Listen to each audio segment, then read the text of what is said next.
I grew up in a village in Cheshire. My parents, in fact, had moved to Cheshire after the war from South Wales. So they came from chapel background.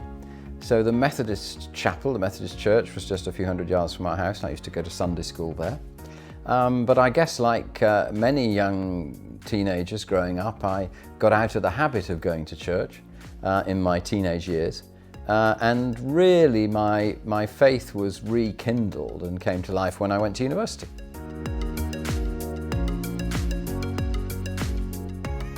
I never got to hear Billy Graham in those days, but one of his team came and spoke in our college, and I remember actually speaking up and saying, look, as a non-Christian, I have some really big questions about this, especially around the area of suffering and that kind of thing. But nevertheless, that conversation really did stick in my mind, and a few days later I was invited to hear a talk by a Christian speaker and everything.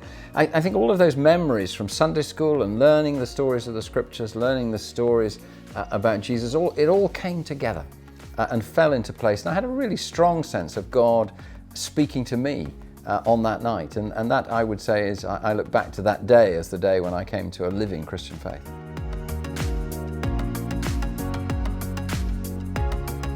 Well, over the next 2 or 3 years at university, I was given the opportunity to learn a lot more about the Christian faith.